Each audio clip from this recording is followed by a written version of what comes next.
잠깐만요.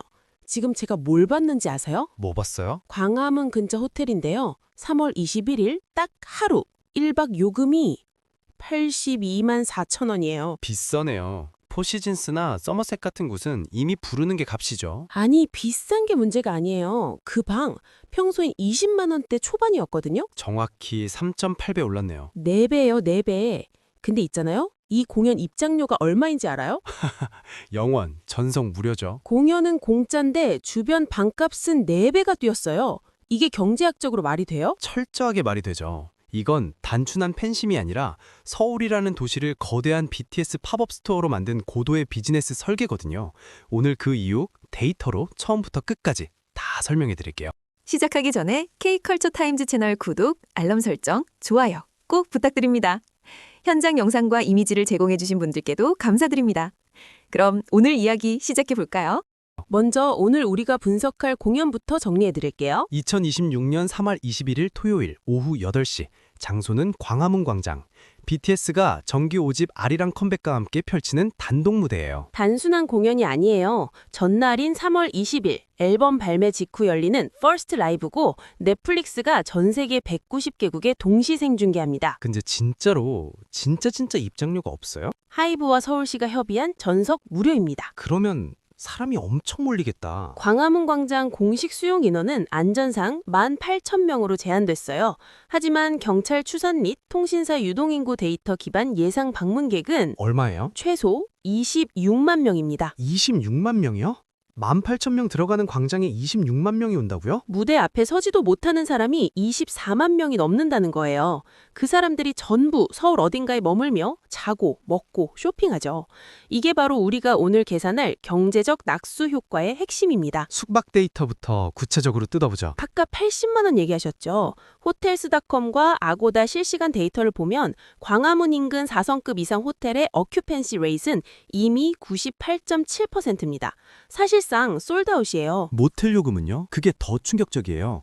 한국무역협회 분석에 따르면 종로와 마포 일대 모텔 요금이 평일 대비 450% 폭등하며 강남 5성급 호텔 비성수기 요금을 추월했습니다. 세상에, 모텔 가격이 5성급 호텔 수준이라고요? 수요와 공급의 법칙이죠. 특히 외신 반응이 뜨거워요.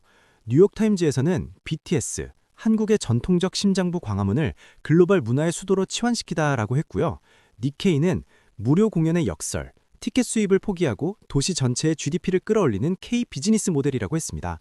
르몽드는 디지털 스트리밍 시대에 오프라인 공간이 가질 수 있는 최대치 가치를 증명했다고 하고요. 상권은 얼마나 준비하고 있어요? 광화문과 명동 일대 주요 점포들, 특히 K컬처 굿즈 관련 매장들은 재고를 평소 대비 100배 확보했습니다. 100배요? 이건 거의 도박 수준 아닌가요? 아니요. 데이터에 기반한 확신이죠.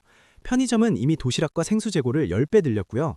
특히 주목할 건 주 K 굿즈 랩스 같은 곳에서 준비하는 한국 전통 문양 굿즈들입니다. 반가사유상, 미나 속 호랑이 같은 K 헤리티지 상품들이 해외 아미들의 필수 구매 리스트에 올랐거든요. 맞아요. 다이소나 명동 팝업 스토어에서 외국인들이 한국 전통 굿즈를 싹쓸이하는 광경, 이제 일상이죠. 투어리스트 이코노믹스 분석에 따르면 콘서트 관람객의 현지 지출액은 티켓 가격의 3.2배에 달합니다. 그런데 이번엔 티켓값이 0원이죠. 그 유보된 현금이 고스란히 쇼핑과 식비로 전환되는 겁니다. 자, 이제 핵심입니다. 이 모든 걸 합치면 총 얼마짜리 가치입니까? 한국문화관광연구원의 표준화된 분석 모델을 대입해 볼게요. 한국 국내 공연 한 회당 파급 효과는 최대 얼마예요? 1조 2,207억 원입니다. 단 하루 공연에 1조요? 직접 소비 6천억, 생산 유발 4천억, 부가가치 유발 2천억.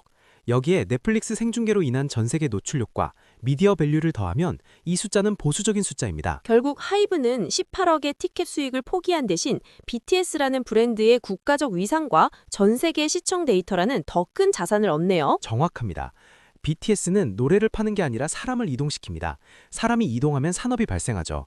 이게 바로 K컬처가 비즈니스인 이유입니다. 아하, 서울시가 이번에 제대로 K컬처 서사에 숟가락을 얹었네요. 오늘 분석 여기까지입니다. 다음 영상에서는 아리랑 앨범 이후 지민과 V의 솔로 활동이 가져올 경제적 임팩트를 데이터로 정밀 비교해드리겠습니다. 구독과 좋아요는 K비즈니스의 성장을 응원하는 가장 쉬운 방법입니다. 감사합니다. 감사합니다. 지금까지 K컬처 타임즈 시청해주셔서 감사드리고 채널 구독, 알람 설정, 좋아요 부탁드립니다.